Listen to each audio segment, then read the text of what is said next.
Stop being a prisoner, the Buddha's secret way to escape time. My background in school was in intellectual history, what's sometimes called the history of ideas. And one of the basic premises of intellectual history is that if you want to understand a person's thought, you have to know when he or she lived and what the other people of the time were thinking. The underlying premise there, of course, is that each person is a prisoner of his or her own time. It was a rare individual who could think outside the box. Sometimes the box would change just a little bit, and then the new box would become the prison for the people of the next generation. But somehow the practice of intellectual history itself seemed to be standing outside of time. In other words, they'd figured out all the other times, but somehow it was more objective and wasn't subject to its own rules. When I met Ajahn Fuang, that got all overturned. I began to realize that I was a prisoner of my own time. It took a while though. When I first went to Thailand and learned about Buddhism, people were telling me that the Buddha taught the truth about this, the truth about that. But my background kept telling me, well, he saw the truth through the lens of his own time. He might have some useful insights for us now, but we'd have to bring him up to date. But as I said, meeting Ajahn Fuang overturned that. I realized that I was a prisoner of my own time, and that the Buddha was the one who'd stepped out of time. After all, in his awakening, he did step outside of space and time. He saw that there was a happiness that existed outside of space and time, but it could be attained by the actions we do in space and time. The event of his awakening was the primary event in world history, and the insights he gained are always valid. As he said at one point, the knowledge he gained in his awakening was like the leaves in a forest, but what he taught was a handful of leaves. He taught that handful of leaves because it would be of use to people to put an end to their own suffering. The parts he didn't teach wouldn't have been useful for that purpose. There's one passage where he talks about the many powers he gained through his awakening, but there are three in particular that he kept repeating over and over again in his autobiographical accounts of his awakening. One was knowledge of previous lifetimes. The second was knowledge of how beings, after their death, are reborn in line with their karma. And the third was the knowledge of how to put an end to the effluence, in other words, the currents of defilement that come flowing out of the mind and that lead to more becoming and more suffering. Those are the three knowledges that he found most useful to talk about. Then, of course, after gaining those knowledges, he gained awakening to Nibbana, which is something deathless. Those are all the premises we need. You might think of them as premises for skillful action. This is why faith in the Buddha's awakening, or conviction in the Buddha's awakening, is so important. We don't like the word faith. It's become the F word in modern Buddhism. But there are certain things we have to believe if we want to find true happiness. One is that our course through life doesn't begin with this particular birth or end with the death of this body. It's been ongoing for a long time, and it's going to continue to be ongoing unless we put a stop to it. This means that when we plan an action, we have to consider the very long-term consequences, not only in this lifetime, but also into future ones. From the second knowledge, we have the principle that how we are reborn is going to be determined by our actions, which are intentions, which in turn are determined by our views. And our views, of course, are going to be determined by the extent to which we have respect for the noble ones. We give them trust because the basic principle they teach is that actions based on greed, aversion, and delusion will lead to suffering. Actions based on an absence of those mental qualities will lead in the direction of happiness. So we have to look at the intentions in our minds and the motivations for why we're acting. That's where we'll find what makes a difference between a course of action that leads to suffering and a course of action that leads away from suffering. Finally, from the third knowledge, there's the principle that if we focus on the problem of suffering and its cause, and if we learn the path of action that can put an end to its cause, we'll find true happiness. And a large part of that path of action is right view. When the Buddha gave the most succinct statement of his awakening, it was the principle of causality. When this is that is, from the arising of this comes the arising of that. When this isn't that isn't, from the passing away of this comes the passing away of that.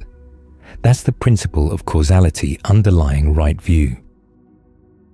Actually, it's two principles of causation interacting. One in which causes and their effects arise at the same time and disappear at the same time, and another in which there's causality over time. Something you do now will lead to a result later on. The experience of the present moment is a combination of those two. If you think about those principles, you realize that they open the way for freedom of choice. If everything were determined by your past actions, you'd have no freedom. But there is something in the present moment that allows you to come up with something now that will have an effect now and on into the future. Now, because there's a pattern to what is skillful and unskillful, but there's also room to adjust the forces of cause and effect, you have principle that provides the possibility for learning skills. After all, if there were no pattern, then what you learn today wouldn't help you at all tomorrow. If the pattern were ironclad, in other words, totally predetermined, you'd have no choice to even try to develop a skill. But here, there's a pattern with a room for choice, which opens the possibility for developing the path as a skill. It's something we can choose to do. These are all basic premises we need for having trust in the principle that our actions will make a difference, and that we can learn skills that will give better and better results.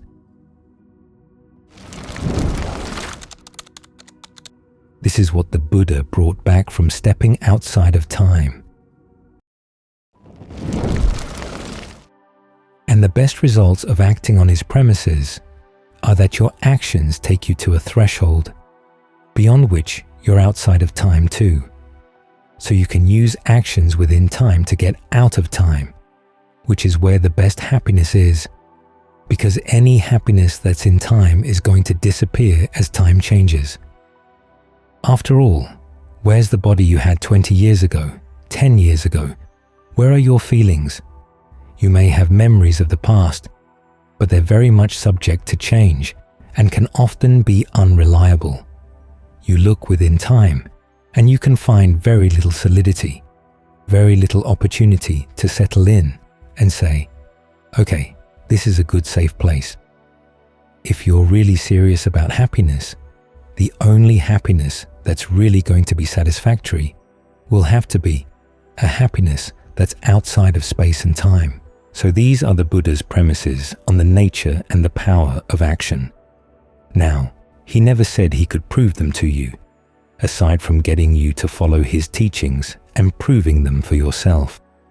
In the very beginning, he said, it's like a gamble, but it's a good bet, a safe bet.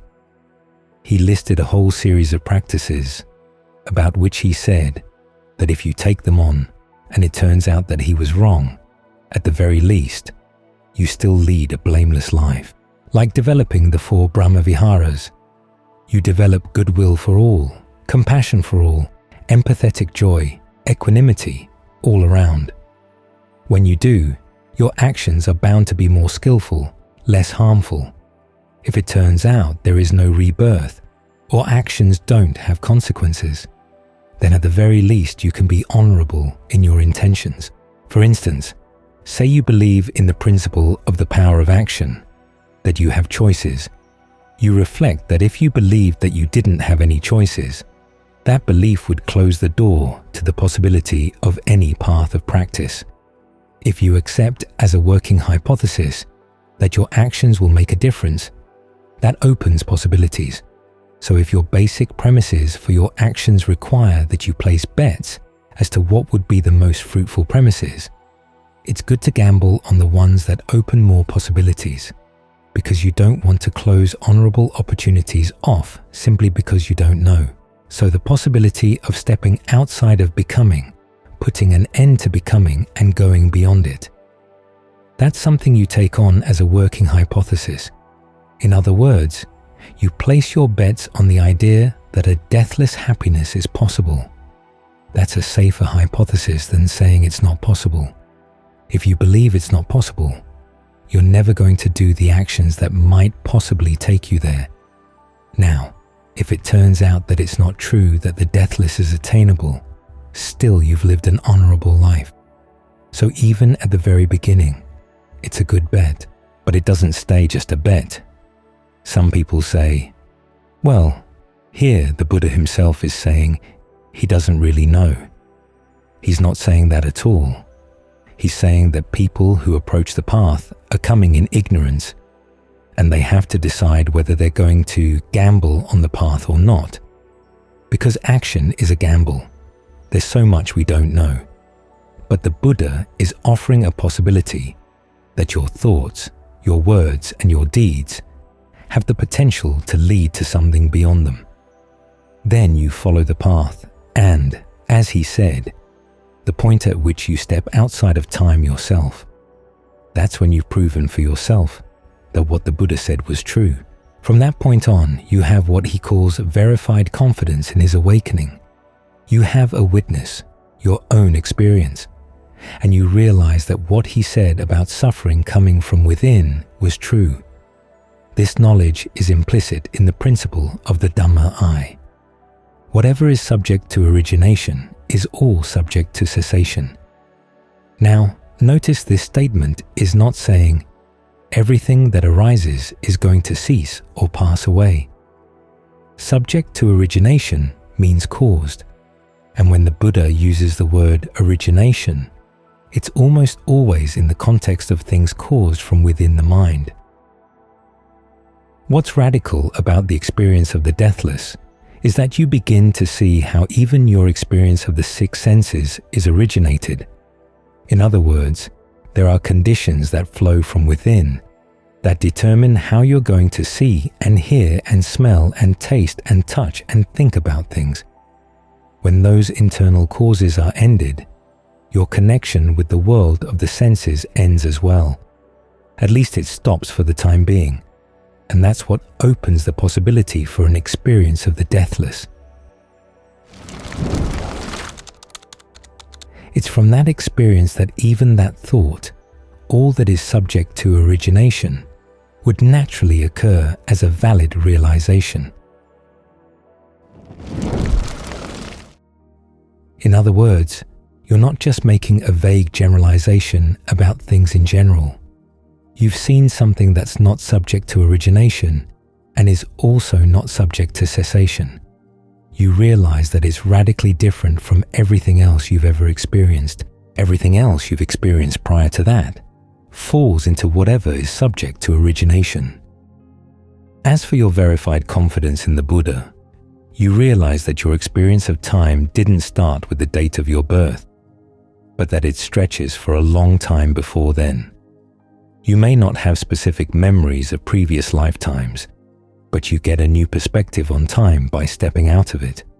And then you realize that, yes, it was your actions, the choices you've made, that allowed you to step out in this way, which is why your virtues now become virtues pleasing to the noble ones. They're solid, they're sure, but at the same time, you don't create a sense of pride around them.